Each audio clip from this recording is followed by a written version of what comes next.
आज हम balance sheet बनाना सीखेंगे।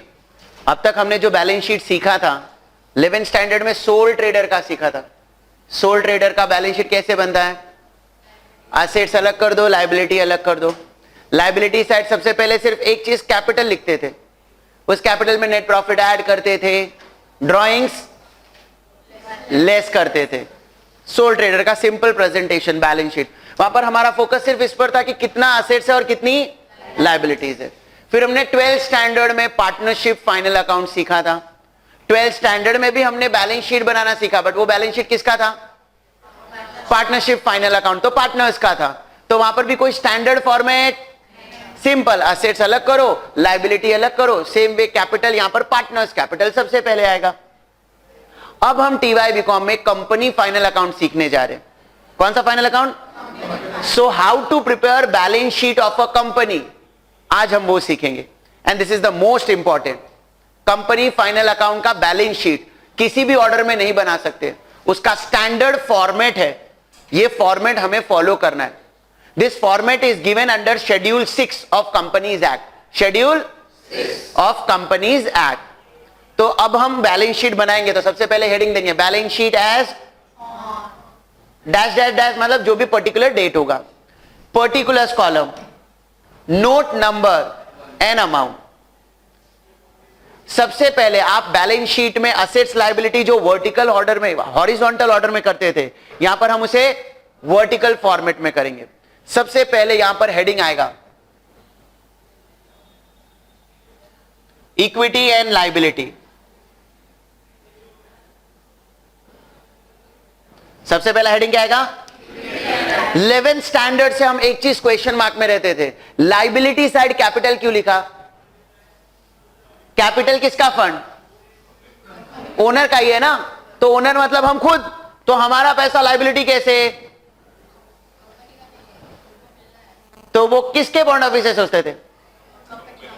वहां पर हम फर्म के पॉइंट ऑफ व्यू से सोचते थे, पार्टनरशिप फर्म के पॉइंट ऑफ व्यू से सोचते थे। Partnership firm and partner, they both are separate legal entity. Partnership firm पैसा देने वाला है किसको? पार्टनर्स को, ओनर्स को। So for firm it is a liability. फिर भी कहीं ना कहीं माइंड में क्वेश्चन मार्क रहता था, लायबिलिटी क्यों बोलूं, ये तो ओनर का ही पैसा है। तो कंपनीज एक्ट में इसके लिए अब नया हेड कर दिया, लायबिलिटी को रिप्लेस कर दिया with equity and liability. Equity मतलब ओनर्स फंड, इक्विटी मतलब, एंड लायबिलिटी मतलब outsiders fund. Equity means, liability means कोई भी बिजनेस मुझे करना है तो डेफिनेटली पहले खुद का पैसा लगाऊंगा, आउटसाइडर से लोन लूंगा। यस और नो, दोनों अमाउंट में यूज करूंगा अपने बिजनेस के लिए। तो कोई भी बिजनेस करना है तो ओनर का पैसा चाहिए और आउटसाइडर। तो यहां पर हेडिंग ही क्या दिया? Equity and liability. In equity and liability first head share holders fund. Equity and liability में first under share holders fund. Share holder मतलब ओनर, ओनर का पैसा। अगर मैं ओनर की बात करूं तो ओनर पैसे दो तरीके से इन्वेस्ट करते हैं। First share capital, first, and second reserves and surplus. पहला हम बात करते हैं share capital. There are two types of share that we know. How many types of share? Equity share and, so the amount invested by shareholder either in form of equity share or in form of is a part of share capital. तो share holder fund में सबसे पहले क्या आएगा? इसमें कितना equity share, कितना preference share capital, उसका डिटेल में मुझे अलग से प्रेजेंटेशन दिखाना पड़ेगा। For that I will prepare note number 1। यहां पर मैं उसका बाइफरकेशन नहीं दूंगा कि शेयर कैपिटल में इक्विटी कितना, प्रेफरेंस कितना, उसका बाइफरकेशन में किधर दूंगा? Note number 1।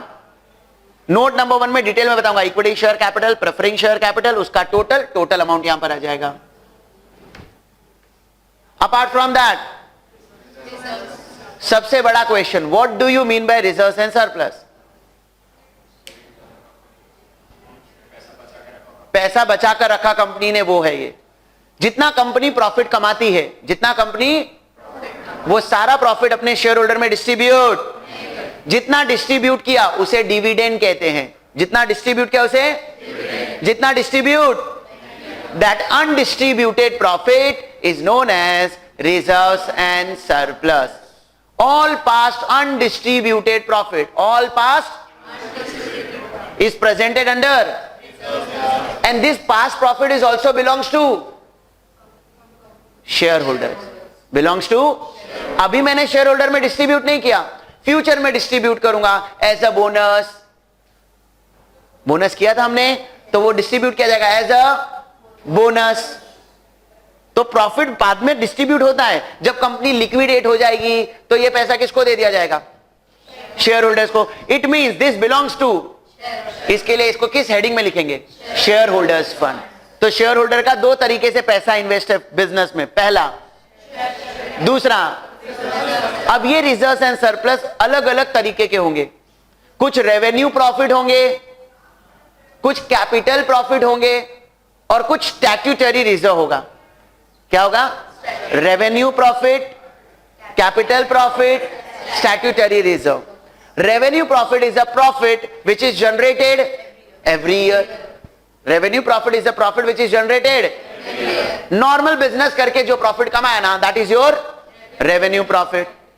और ऐसा profit जो कभी कभार हुआ, जैसे इंटरनल रिकंस्ट्रक्शन में हमने अर्लियर लेक्चर में पढ़ा था, इंटरनल रिकंस्ट्रक्शन हर साल, इस एक्टिविटी की वजह से अगर कुछ प्रॉफिट हुआ तो capital profit. Share issued at a premium, हर साल शेयर इश्यू होगा नहीं, तो वो जो शेयर का प्रीमियम एक्स्ट्रा मिला, that is my capital profit. So ऐसा प्रॉफिट जो हर साल हो रहा है, that is example general reserve, profit and loss account. Capital profit, capital reserve, securities, premium, these are certain example of capital profit. Third मैंने क्या नाम बोला था? Statutory reserve.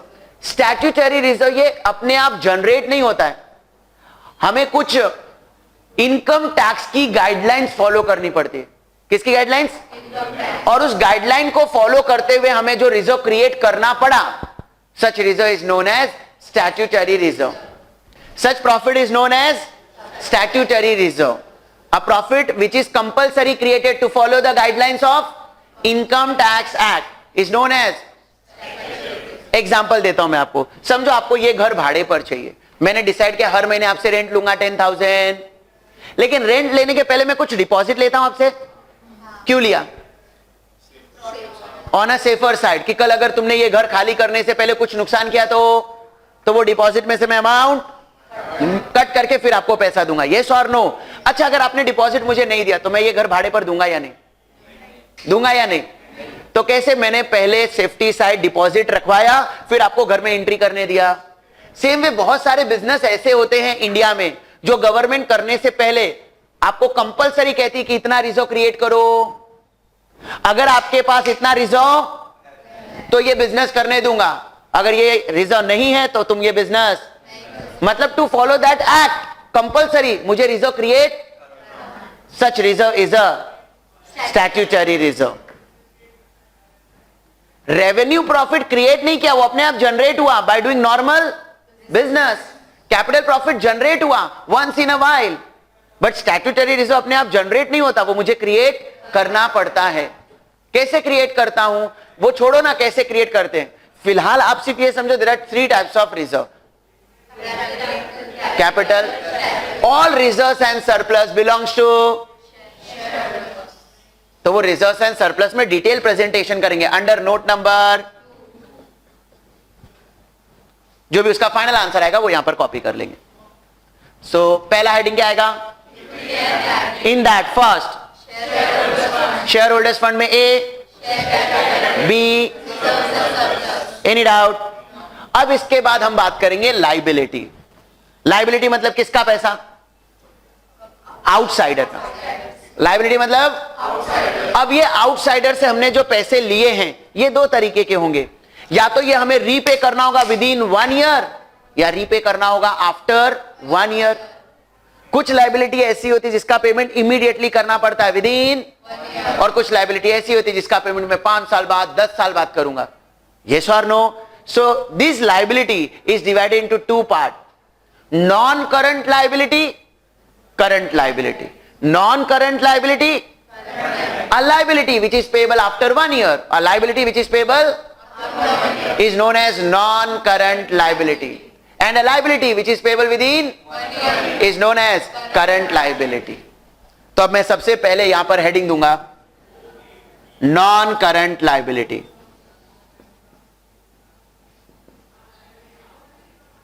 Non current liability में कौन सी लाइबिलिटी आएगी? विच is payable after 1 year. Which is payable after, in that first long term borrowings.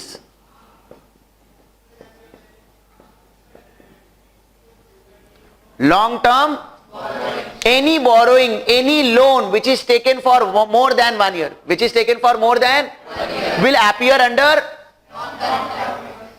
non-current नहीं, long term borrowing. Long term borrow मतलब लोन लिया, और long term for more than, for example, company debenture issue करती है, debenture issue करती है.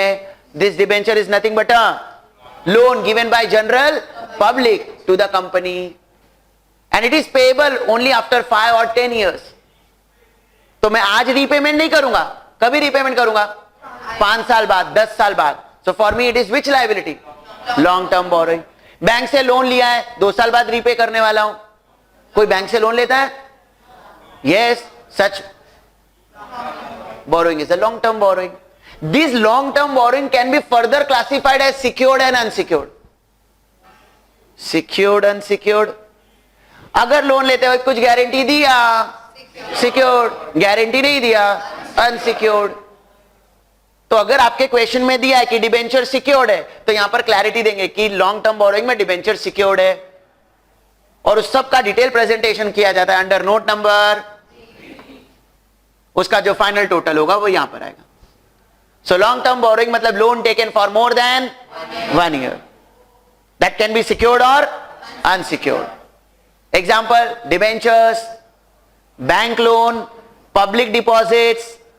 Public से deposit लिया है, जैसे पब्लिक डिबेंचर्स में पैसे इन्वेस्ट करती है, ऐसे पब्लिक डिपॉजिट नाम से कंपनी इशू करती है. पब्लिक डिपॉजिट उन लोग इन्वेस्ट करते हैं.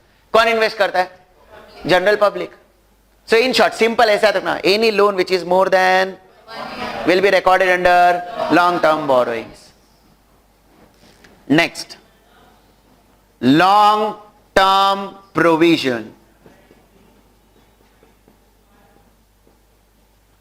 Long-term provision.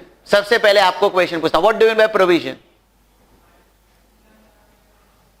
Provision, anyone. इतने साल से आप अकाउंट्स में RDD, reserve for doubtful debt, provision for doubtful debt create कर रहे हो, डेप्रिसिएशन प्रोवाइड कर रहे हो. What do you mean by provision?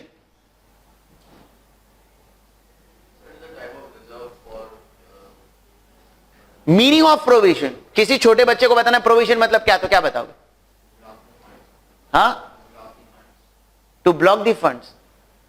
Provision is an estimation. Provision is an, मुझे लग रहा है कि शायद मेरे कस्टमर पैसा नहीं देंगे. कितना नहीं देंगे मालूम नहीं है, तो मैं एस्टिमेट कर रहा हूं 5% डेटर पैसा नहीं देंगे. Provision for doubtful debt. Confirm नहीं है, डेटर ने नहीं दिया, बट मुझे ऐसा लग रहा है, तो मैं एस्टिमेट कर रहा हूं कि शायद 5% डेटर पैसा. Same way depreciation. ये फर्नीचर यूज करूंगा ना, तो इसकी वैल्यू डेप्रिशिएट होगा. कितना कितना एग्जैक्ट मालूम है नहीं, तो मुझे एक एस्टिमेशन लेना पड़ रहा है. 10% डेप्रिसिएशन, मुझे लग रहा है कि शायद मेरे एसेट्स की वैल्यू 10% से कम होगी. Provision. So provision is what? Estimation. अब यहां पर प्रोविजन किस चीज का कर रहा हूं मैं? ऐसा प्रोविजन जो लाइबिलिटी से जुड़ा हुआ है. मुझे कुछ पे करना है, मुझे कुछ पे, बट एग्जैक्ट कितना पे करना है वो नहीं मालूम है. For that amount I have to make a provision, estimation. Example, जब वर्कर रिटायरमेंट लेता है कंपनी से, तो कंपनी उसको रिटायरमेंट के वक्त ग्रेच्युटी देती है. सुना है? अच्छा छोड़ो, शायद प्रोविडेंट फंड तो सुना ही होगा. वर्कर रिटायरमेंट लेता है तो क्या दिया जाता है? कब दिया जाएगा? रिटायरमेंट. कोई 10 साल में रिटायरमेंट लेगा, कोई 5 साल में रिटायरमेंट लेगा, कोई 20 साल में लेगा, कोई 25 साल में। मुझे आज की तारीख में यह नहीं मालूम है कि किस वर्कर को, बट देना तो पड़ेगा। सो मैं वेट नहीं करूंगा कि जब होगा तब दूंगा, मैं हर साल अपने प्रॉफिट का कुछ पोर्शन सेट असाइड करूंगा एज अ प्रोविजन कि वर्कर को इतना पैसा देना है। अभी नहीं, कब देना है? रिटायरमेंट। और ये जनरली कब होगा? विद इन 1 ईयर या after 1 year? Hence long term provision. It is a liability which is payable but not actual amount is known, hence we are making an estimation, and such estimated amount is known as provision. Any provision of liability for more than is a same way. If a provision is made for less than 1 year is known as short term provision. But फिलहाल मुझे तो ऐसी liability लिखनी है which is payable for more than. Is it clear? So इसका अलग से क्या बनाऊंगा? Note.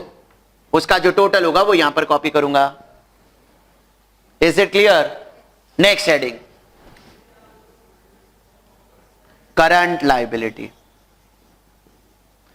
Current liability is a liability which is payable within 1 year. Current liability is a liability which is payable within 1 year. इसमें सबसे पहले आएगा short term borrowing. अब ये आपको इजीली समझ में आना चाहिए। शॉर्ट टर्म बोरोइंग मतलब क्या? ऐसा कोई भी लोन जो पेबल है within is a short term borrowing.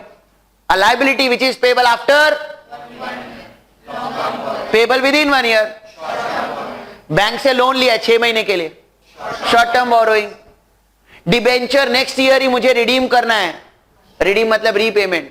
Redeem मतलब डिबेंचर का जो पैसा लिया था अब मुझे नेक्स्ट ईयर ही रीपे करना है। तो कभी पे करना है?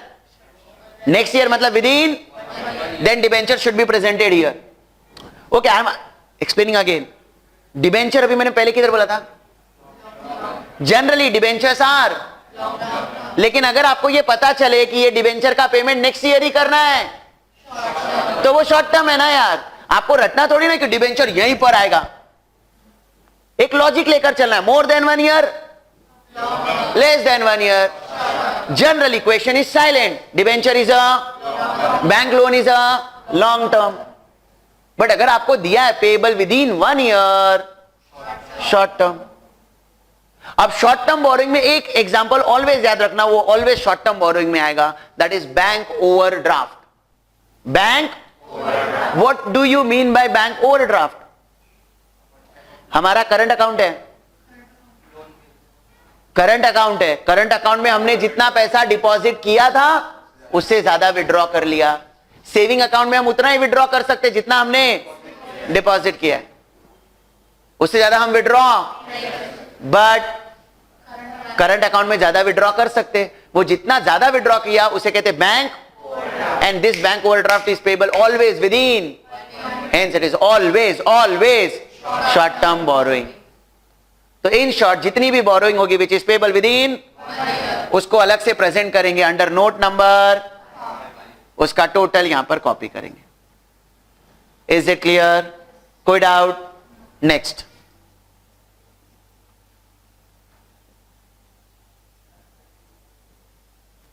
Trade payable. ट्रेड क्या होता है? ट्रेड मतलब related to goods and services. Trade तो 11th स्टैंडर्ड बचपन से पढ़ते आ रहे हो, buying and selling of goods and services.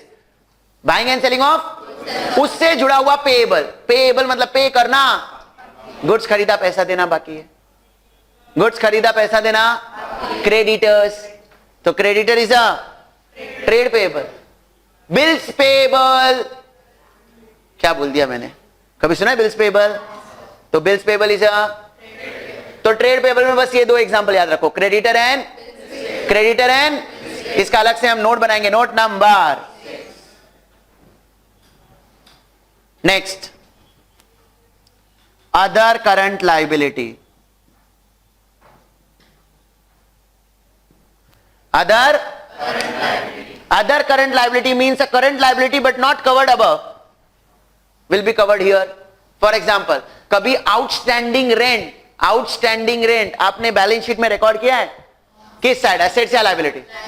बस लाइबिलिटी में लिख दिया, कहां पर? उसका कोई ऐसा प्रॉपर हेड, अब compulsory it should be recorded under other current liability. Outstanding rent with in 1 year पे करना पड़ेगा। जिसकी जगह भाड़े पर लिया है उसको बोलो ऐसा 5 साल बाद पैसा दूंगा, विद इन 1 ईयर पे करना पड़ेगा ना। So that liability is a other current liability. Income received in advance, income, ये क्या होता है इनकम रिसीव्ड इन एडवांस? अभी तक मैंने सर्विस प्रोवाइड लेकिन पैसा पहले ले लिया। अब अगर बाई चांस मैं सर्विस प्रोवाइड नहीं करूं तो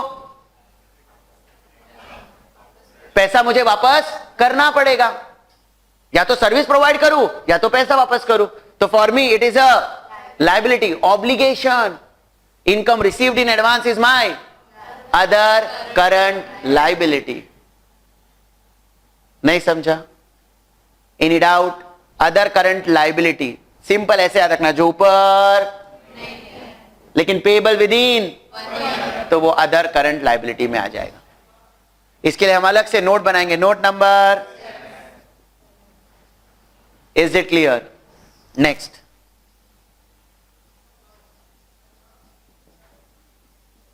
शॉर्ट टर्म प्रोविजन।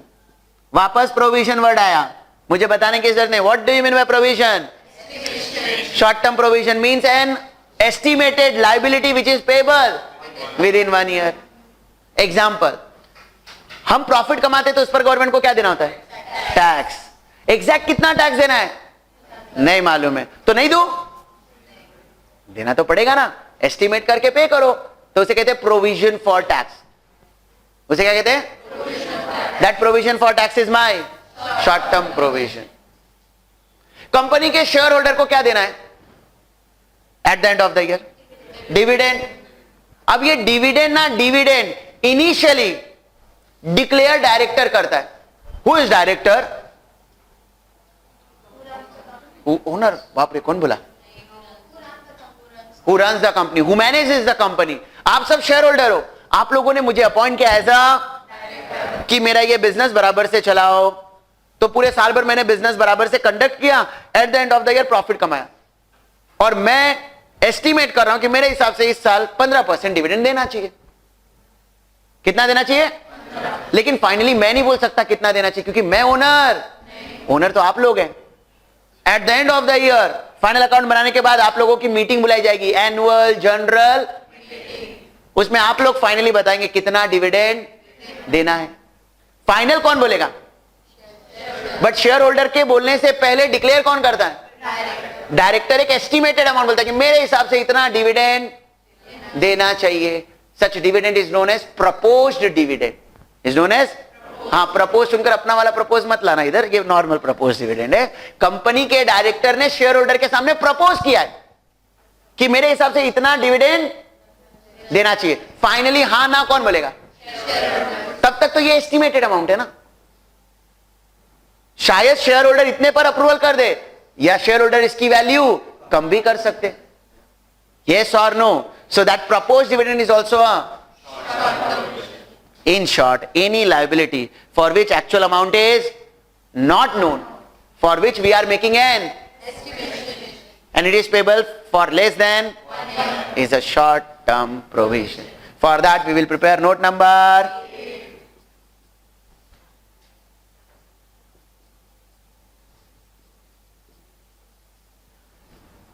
ये हमारा लाइबिलिटी का टोटल हो जाएगा। सो लाइबिलिटी स्टार्ट कैसे होगा? Equity and liability. इक्विटी मतलब ओनर्स फंड, लाइबिलिटी मतलब आउटसाइडर्स फंड। इक्विटी में मतलब इक्विटी एंड लाइबिलिटी में first under share holders fund A, B, उसका अलग अलग नोट बनाओ, दोनों का फाइनल आंसर यहां पर कॉपी करोगे। Next, liability are further divided into 2 parts. Non current liability, non current liability means a liability which is payable after 1 year. And current liability is a liability which is payable within 1 year. This non-current liability are further divided into long-term borrowing, long-term provision. Long-term borrowing में आएगा debentures, bank loan, public deposit. These are further classified as secured and unsecured. Long-term provision. Provision means estimation. Estimation of a liability. Provision always liability का होता है, ऐसा नहीं होता है। Provision तो खर्चों का भी होता है। फिलहाल मैं लाइबिलिटी में पढ़ा रहा हूं ना, इसलिए मैं बोल रहा हूं it is a provision of liability. यही डेप्रीशिएशन होता ना तो मैं बोलता depreciation is my expense, provision for expense. तो प्रोविजन किसी भी चीज का हो सकता है। यहां पर मैं किसका प्रोविजन कर रहा हूं? ऐसी लाइबिलिटी जो पेएबल है after 1 year, long term provision. Example, employees payment related to employees, gratuity fund, provident fund, pension fund, ये सब वर्कर को कब देना होता है? After their retirement. और मुझे अभी नहीं मालूम है कि कौन कब कितने साल बाद रिटायर होगा, तो मुझे अभी से उसके लिए थोड़ा बहुत एस्टिमेशन करना पड़ता है। Next heading, under current liability, first a borrowing which is payable within is a short term borrowing, इसमें ऑलवेज बैंक ओवरड्राफ्ट आएगा। Next, trade payable, trade means buying and selling of, उससे जुड़ा हुआ पेएबल, पे करना बाकी है। Example, creditors and bills payable. Next, other current liability, any other liability which is payable with in, example outstanding expenses, income received in advance, वो सब यहां पर आएगा। एंड लास्ट, सेम प्रोविजन मतलब estimated amount which is payable but for less than 1 year. Example, provision for tax, proposed dividend, provision for proposed dividend. Tax किसको देना है? Government. और डिविडेंड किसको देना है? शेयर होल्डर्स को। फिर इसका टोटल कर देंगे। Any doubt? After that next, assets. हम अब तक क्या करते थे? लाइबिलिटी, असेट्स अलग अलग लिखते थे ना। हम यहां पर horizontal format follow, vertical format follow कर रहे हैं। तो अभी इसके बाद क्या आएगा? Now assets simple, classified between two part, non current assets, current assets. Non current assets, non current assets means assets which is held in a business for more than 1 year, and current assets is held for less than 1 year. Within 1 year, identity of assets will change. Such type of assets is the current assets. Non-current assets held for more than 1 year. For example, fixed assets. तो यहां पर सबसे पहला heading आएगा non current assets.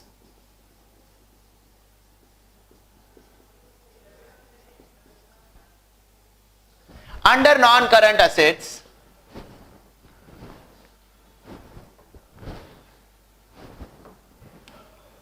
A, fixed assets. These fixed assets are further classified as tangible and intangible. Tangible assets which can be seen, touch, land, building, plant, machinery, furniture, equipments, ये सब क्या है? Tangible assets है। Intangible assets which cannot be seen, which can be only imagined, कि ऐसा कुछ होता है। गुडविल कभी देखा है?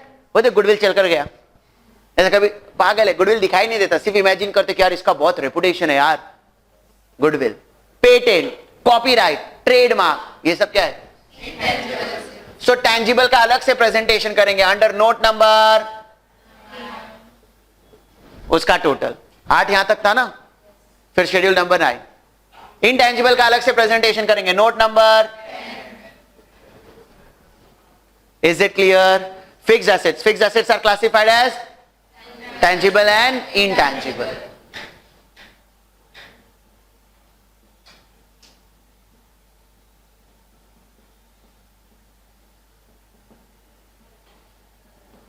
Next, non current investment. कौन सा investment? Current investment, non current investment. Current investment, non current, दोनों में डिफरेंस क्या है? इन्वेस्टमेंट टॉपिक आपने किया था। इन्वेस्टमेंट जनरल पब्लिक करती है, यस और नो? दो तरीके का होगा, या तो हेल्ड फॉर मोर देन और held for less than. If it is held for more then, held for less than 1 year, current investment. Any shares, any debenture, any government security which are held for more than is an investment, and such investment is known as non-current investment.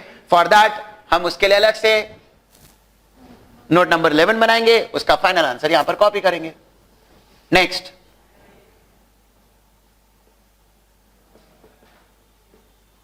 Long term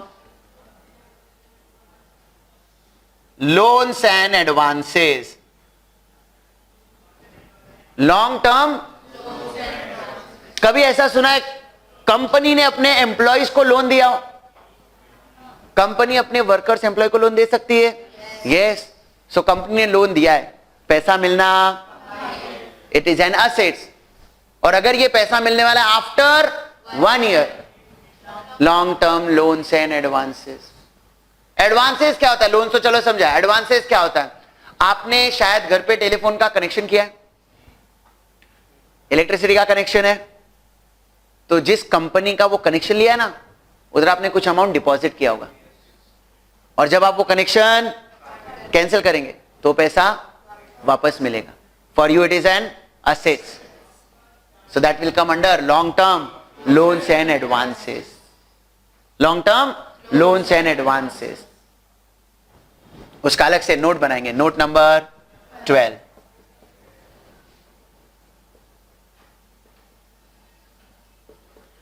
other non current assets. Other simple है यार, जो पहले A B C में नहीं आया, और अगर वो नॉन करंट है फॉर मोर देन वो अदर नॉन करंट एसेट्स में आ जाएगा। आप पहले फिक्स एसेट्स प्रॉपरली सर्च कर लो, टेंजिबल इंटेंजिबल, आप नॉन करंट इन्वेस्टमेंट सर्च कर लो, लॉन्ग टर्म लोन्स एंड, उसके बाद भी कुछ अगर बच गया which is held for more then will be recorded under other. पहले इसमें आता था डेफर्ड रेवेन्यू एक्सपेंडिचर। क्या आता था? हमने लास्ट लेक्चर में डेफर्ड रेवेन्यू एक्सपेंडिचर के कुछ एग्जांपल्स पढ़े थे। Underwriting commission, share issue expenses, preliminary expense. एक साल में राइट ऑफ होता है या धीरे धीरे राइट ऑफ होता है? तो समझो अंडरराइटिंग कमीशन टोटल 10 लाख था और हमने 5 साल में राइट ऑफ करने का डिसाइड किया है, तो कितने साल में राइट ऑफ होगा? तो उसको डिवाइड बाय 5 करते थे, याद आ रहा है? 10 लाख डिवाइड बाय 5 कितना आएगा? 2 लाख पीएनएल में गया, बचा कितना? 8 lakh other non current assets. But as per new companies act, अब ऐसा कोई एक्सपेंडिचर अगर जनरेट हुआ, कौन सा expenditure? Deferred revenue expenditure. That entire expenditure should be written off in the same year. Entire expenditure should be directly transfer to profit and loss account. तो वहां पर अब नए अकाउंटिंग स्टैंडर्ड्स के हिसाब से अदर नॉन करंट एसेट्स में deferred revenue expenditure नहीं आएगा, बट पहले आता था। Is it clear? So other non current assets, अगर कुछ मिला अदर देन एबीसी तो सब यहां पर डाल दे। उसके लिए हम नोट नंबर 13 उसका टोटल। ये तो हो गया, हमने कौन सा बात पढ़ लिया? अब नॉन करंट एसेट्स के बाद current assets.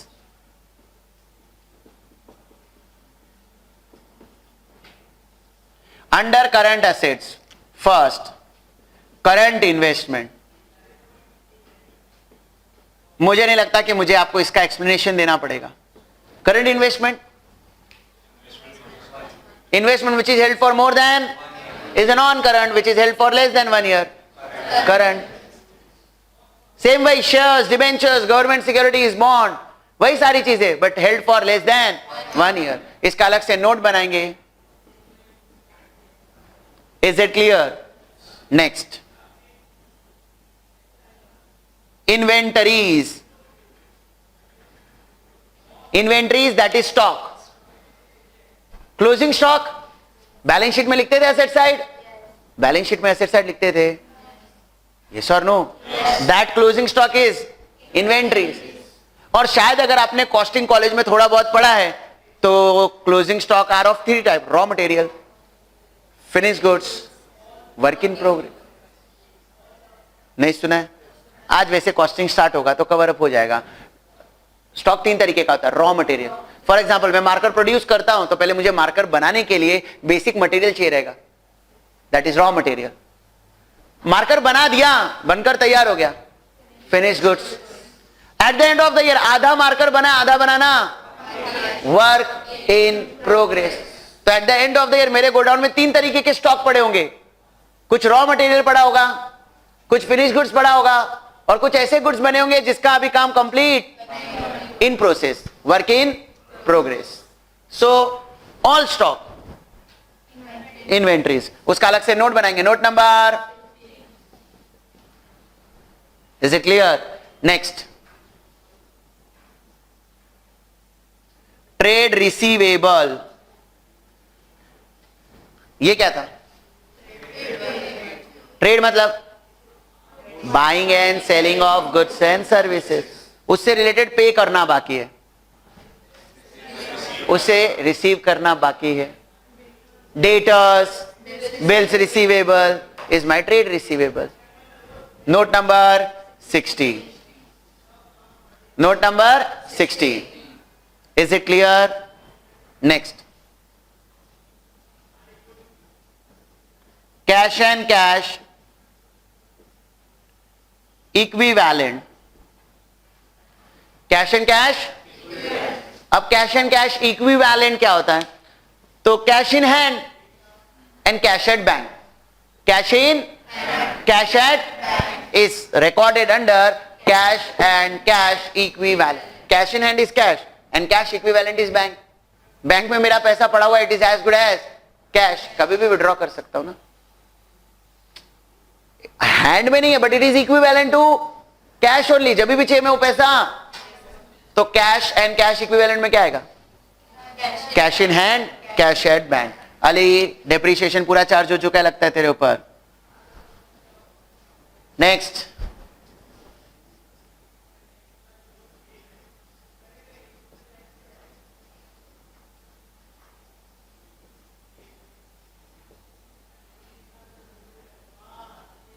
Short term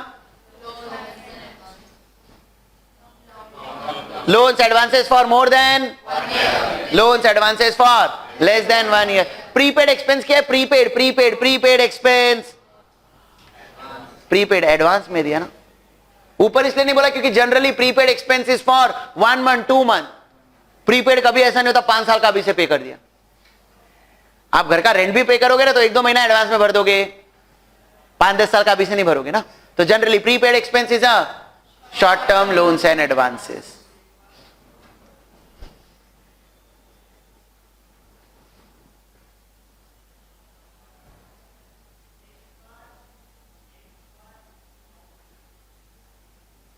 last, other current assets. Other current assets मतलब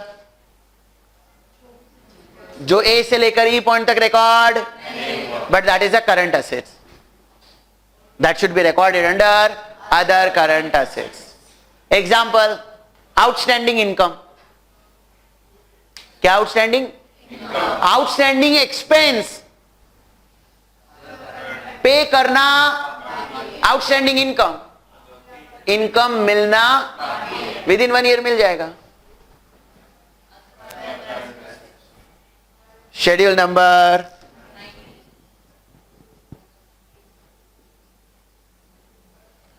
total.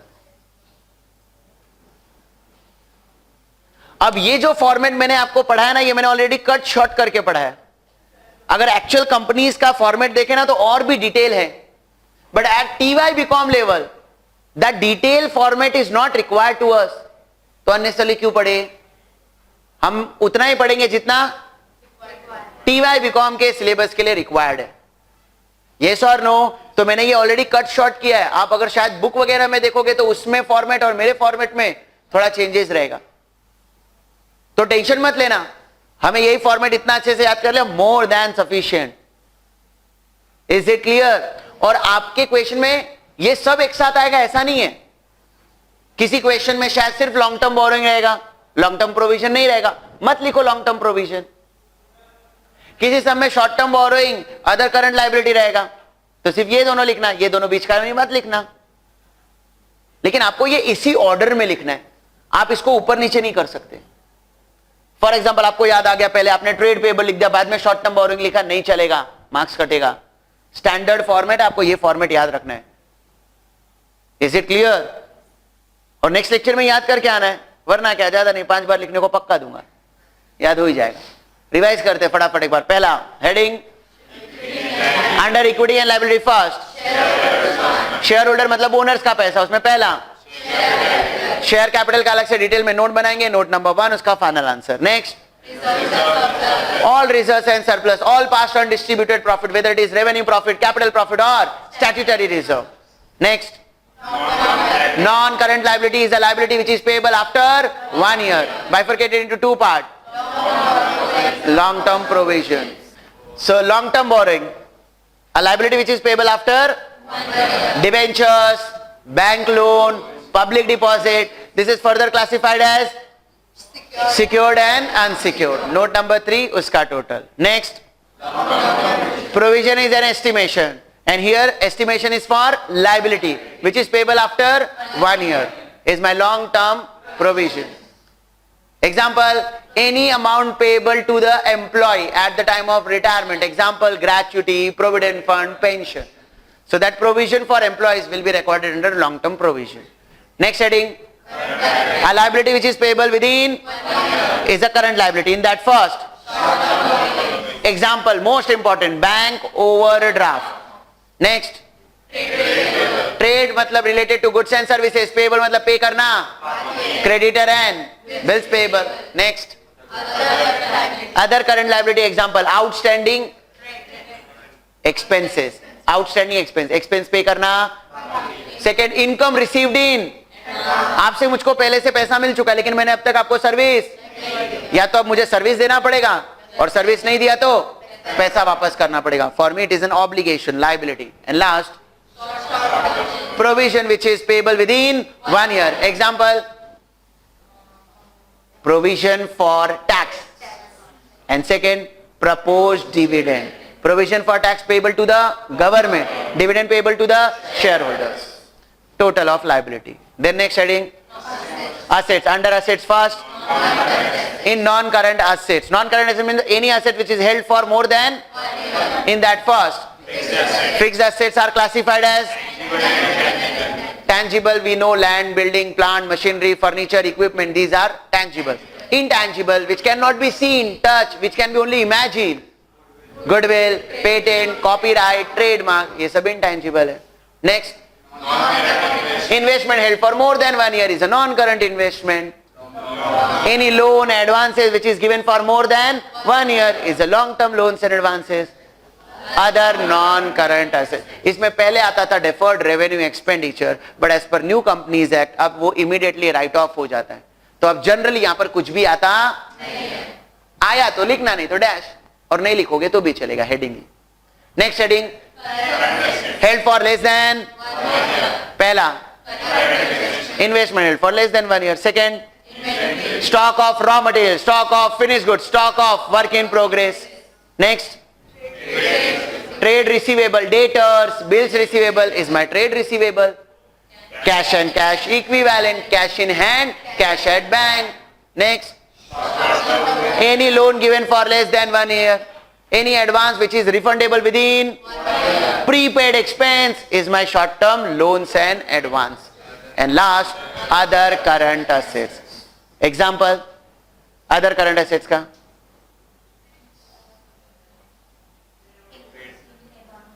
outstanding income. Income received in advance is my liability. Outstanding income, income मिलना, पैसा मिलना बाकी है, assets, other current assets. Is it clear? So now we are studying how to prepare note. Note number 1, 2, 3 ऐसे ये notes बनाने हमें. So सबसे पहले heading क्या दोगे आप? बैलेंस शीट पूरा ऐसे प्रिपेयर करने के बाद अमाउंट कॉलम में कुछ भी नहीं लिखोगे. वो तो अमाउंट कॉलम कब आएगा? जब नोट बन जाएगा. तो पूरा बैलेंस शीट प्रिपेयर करने के बाद उसके बाद हम हेडिंग क्या देंगे? Under notes to account, first notice for share capital. अब ये शेयर कैपिटल का नोट बनाने के पहले आपको मालूम होना चाहिए category of share capital.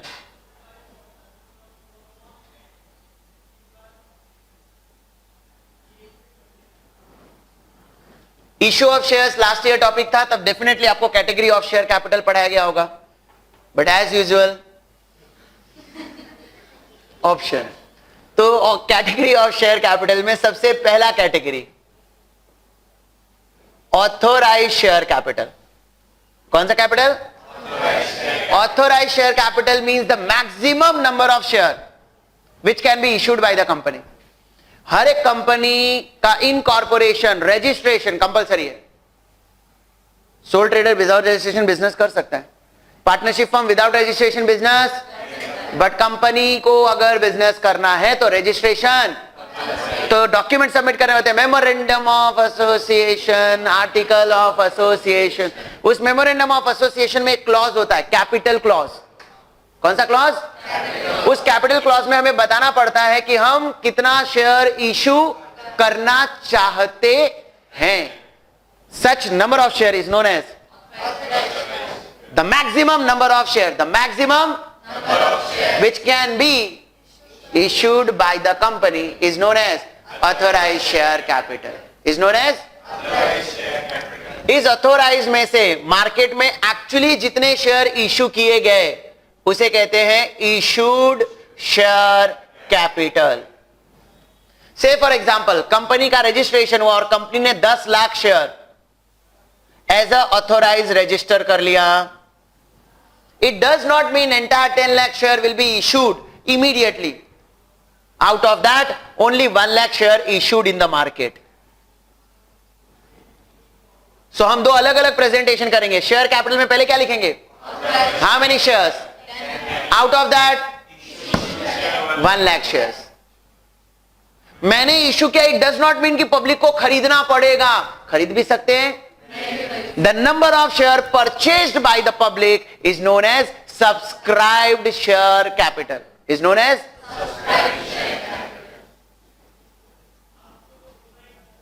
subscribed share capital. The maximum number of share is known as, out of that the actual number of share issued in the market, out of that actual number of share purchased by the public. Say for example 90,000 share is purchased by the public. अब हमने earlier lecture में discuss किया था कि अगर company के share का face value 100 rupees है, it does not mean entire 100 rupees will be taken at a time.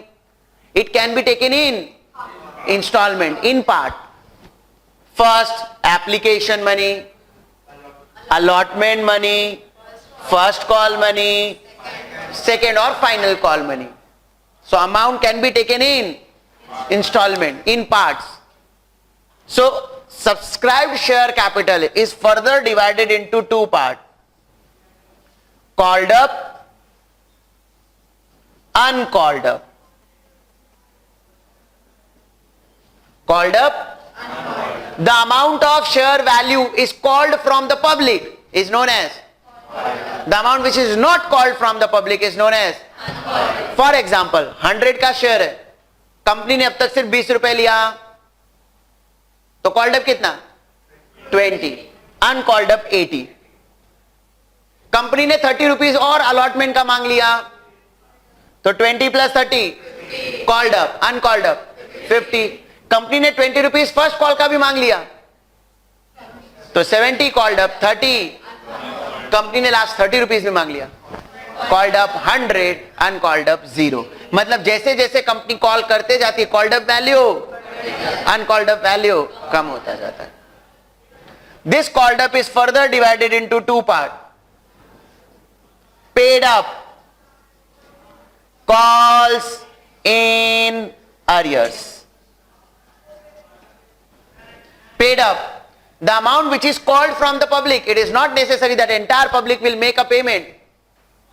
Example, आपसे मैंने पैसे मांगा, सबके सब पैसा देंगे ऐसा जरूरी नहीं है. कुछ लोग दे देते पैसे, कुछ पब्लिक पैसे देती है, कुछ पब्लिक पैसे क्यों नहीं देती? होगा कुछ प्रॉब्लम, उन्हें शेयर कंटिन्यू नहीं आगे करना है, पेमेंट नहीं करना है, पैसे ही नहीं होंगे, कोई भी रीजन हो सकता है. The amount which is paid by the public is known as. The amount which is not paid by public. Is it clear? Uncalled amount which is not called from the public, not called by company, from the public, is known as uncalled. So this is the category of share capital. Authorized issued, called up, paid up, called signers. Is it clear? तो जब मैं यहां पर notes बनाऊंगा तो share capital में ना सबसे पहले प्रेजेंटेशन करूंगा ऑथोराइज का। ऑथोराइज में लिखूंगा dash number of share of rupees dash each. Example, कितने शेयर्स थे? तो लिखूंगा 10 लाख शेयर ऑफ रुपीज 100 ईच, उसका अमाउंट लिखूंगा और फिर उसके नीचे डबल लाइन। डबल लाइन क्यों किया? ये कभी भी मेरे बैलेंस शीट के टोटलिंग में यहां पर नहीं आएगा। क्यों नहीं आएगा? Authorise is just an information, authorise is just an provided by the company to the share holder. Share holder को मालूम होना चाहिए ना कि कंपनी कितना शेयर इश्यू कर सकती है। That is authorise share. This is the maximum number of share which can be just an information. तो सबसे पहले वो लिखा जाता है, इसके बाद हेडिंग दिया जाता है issued, subscribed and paid up. Issued, subscribed and, ये तीनों देखो मैंने साथ में लिखा है, बट जबकि तीनों का मतलब अलग अलग है। इशूड मतलब number of share, subscribed mean number of share, and paid up means the amount which is paid by the public. Yes और नो? बट जनरली हमारे लेवल पर तीनों अलग अलग नहीं होगा।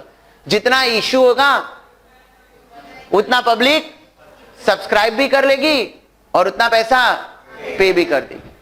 तो इसके लिए हम एक ही हेडिंग देते हैं। अगर मेरे एग्जांपल के हिसाब से देखूं तो मैं इश्यूड लिखूंगा 1 लाख। इश्यूड कितना लिखूंगा? सब्सक्राइब 90,000। तो अलग अलग फिर वापस हेडिंग आता है, इश्यूड का अलग, सब्सक्राइब का अलग। बट जनरली अपने लेवल पर जो क्वेश्चन आते हैं ना, तीनों इक्वल होता है, इसके लिए एक ही हेडिंग दिया जाएगा, issued, subscribe and paid up. तो इसमें लिखेंगे dash share of rupees dash each, comma rupees dash paid up.